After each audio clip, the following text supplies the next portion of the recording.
सो चलिए गाइस, अब हम हेक्सागोनल यूनिट सेल के बारे में पढ़ते हैं। वो स्पेशल है और उस पे क्वेश्चन पूछे जाते हैं। तो चलिए फटाफट से शुरू करते हैं। हेक्सागोनल यूनिट सेल, तो लिखिए हेक्सागोनल यूनिट सेल। मैं यहां लिख देता हूं। So hexagonal unit cell, hexagonal unit cell, ये काफी इंटरेस्टिंग है। सबसे पहले तो देखिए हेक्सागोनल यूनिट सेल का सेंस क्या है। ठीक है, हेक्सागोनल यूनिट सेल बनती है कुछ ऐसे, ध्यान से उसको देखिएगा, और इनको हम लोग अभी लिखेंगे भी, ध्यान से उसको देखिए। हेक्सागोनल यूनिट सेल कैसे बनती है, सबसे पहले तो ये इस तरह से हमने बनाया, ध्यान से उसको देखिएगा, ये देखिए। ठीक है, ये मैंने एक बना दिया ऊपर। ठीक है, हेक्सागोनल बनाना है आपको ऊपर, और एक ऐसा, क्योंकि ऐसा बॉक्स बनाना है हम लोगों को, तो एक ऐसा नीचे भी चाहिए। सो फाइनली ये देखिए एक ऐसा नीचे बना दिया मैंने, ये लीजिए। ठीक है, अब बस इनको क्या करिए, आप जोड़ दीजिए। ये मैंने इसको इसके साथ जोड़ दिया है, इसको इसके साथ जोड़ दिया है। ठीक है, और फाइनली इसको इसके साथ जोड़ दिया है, आगे से जोड़ देते हैं इनको। ठीक है, और फाइनली वो पीछे से भी जुड़े हुए हैं, वो आप समझ ही गए होंगे। ठीक है, इस तरह से आया समझ में। ये हेक्सागोनल यूनिट सेल कहलाता है। तो हमारे पास ये हेक्सागोनल यूनिट सेल है। अब सवाल ये कि यहाँ पे एटम की अरेंजमेंट कैसे होती है। तो मैंने आपसे कहा था, याद कीजिए, यहाँ पर एटम कहाँ कहाँ होते हैं, एटम अरेंजमेंट। तो मैं यहाँ लिखता हूँ एटम अरेंजमेंट, एटम अरेंजमेंट। सो देखिए मैंने आपसे कहा था कि एक तो यहाँ पर होते हैं कॉर्नर पे, होते हैं ना कॉर्नर पे।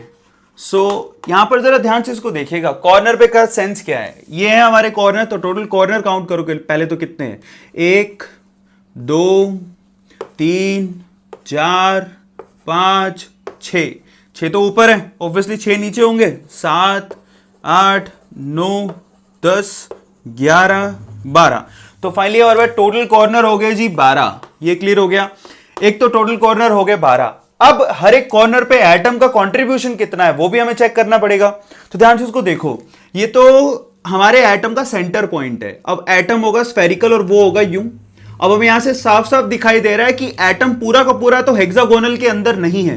तो सवाल है कि कितना है, सबको समझ में आ गया। तो फिर से हम क्या करेंगे, सबसे पहले तो ये आधा आपको अंदर दिखाई दे रहा है, तो आधा बाहर है, पर ऐसा है नहीं। हम सबसे पहले तो आधे को खत्म करते हैं यहां से। तो अगर आधे को खत्म करें तो बनेगा आधा, बचेगा आधा। तो देखिए मान लीजिए ये आधा बचा हुआ है, ध्यान से इसको देखिएगा, अपने आप अंदाजा हो जाएगा। ठीक है, ये आधा बच गया। अब उस आधे में क्या किया आपने, जरा देखिए, हेक्सागोनल है, यानी कि ये एंगल कितना होगा, ये एंगल होगा 120 डिग्री का। सही है, अब आप खुद से दिमाग लगाइए, यहां पर ये वाला सेंटर पॉइंट है, सबको क्लियर है, ये वाला पॉइंट मैंने यहां ले लिया, और देखिए एक लाइन तो जा रही है, बिल्कुल सीधी जा रही है, और एक 90 डिग्री के एंगल, 120 डिग्री के एंगल पर जा रही है कि नहीं जा रही है।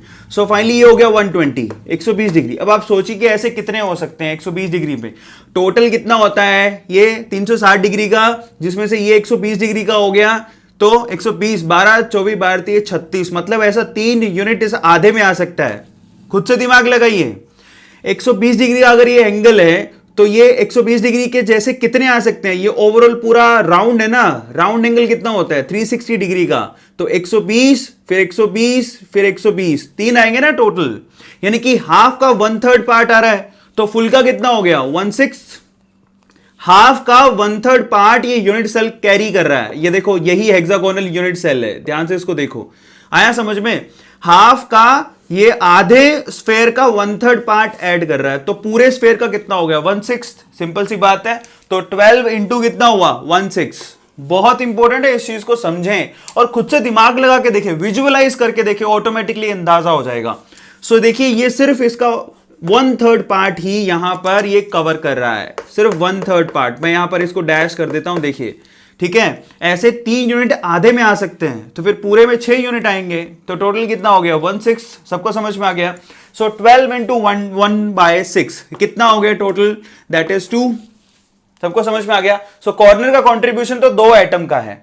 उसके अलावा किधर होते हैं, कॉर्नर के बाद मैंने आपको कहा था, कॉर्नर के बाद ये होते हैं बॉडी के अंदर, इन बॉडी। सो बॉडी के अंदर देखिए 3 होते हैं। इस बॉक्स के अंदर आपको 3 बॉल्स डाल देनी है। किस तरह से, वो इस तरह से अरेंज होते हैं, ये 1, ये 2 और ये 3। ये बहुत ही स्पेशल अरेंजमेंट है। बहुत ही स्पेशल है। आपको क्या करना है मैं आपको बताता हूं। आप ना टोटल कितनी बॉल्स ले लीजिए, 6 6 12 15 बॉल्स ले लीजिए, आपको अपने आप अंदाजा हो जाएगा। 6 बॉल ऊपर, 6 बॉल नीचे और 3 बॉल उन 6 बॉल के बीच में। मैं आपसे क्या कह रहा हूं, 15 बॉल्स ले लीजिए, 6 बॉल ऊपर, 6 बॉल नीचे, सैंडविच के जैसे 3 बॉल उनके बीच में डाल दीजिए। एक्चुअल में वही हेक्सागोनल होएगा। तो टोटल बॉडी का कंट्रीब्यूशन कितना हो गया, 3 × 1। सबको समझ में आ गया? तो यहां पर कितना हुआ, 3। ये बहुत इंपॉर्टेंट है। अब मैंने आपसे कहा था तीसरा फेस में भी होता है।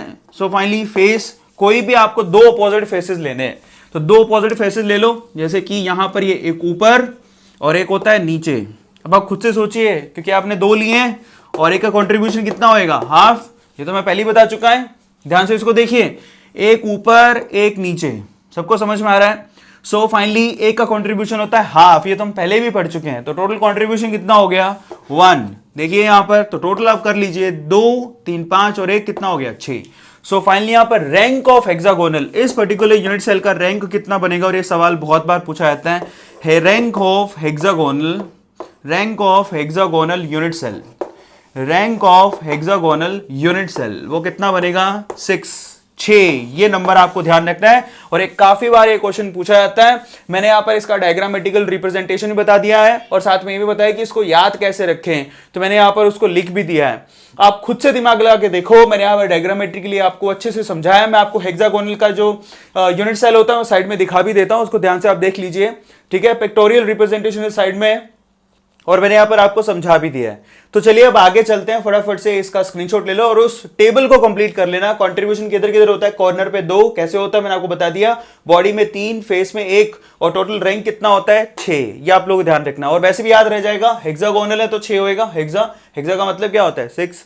सो फाइनली ऐसे भी आप इसको शॉर्ट ट्रिक के हिसाब से याद भी रख सकते हो, ठीक है। सो चलिए फटाफट से स्क्रीनशॉट ले लीजिए, उसके बाद हम लोग आगे चलते हैं। ले लीजिए।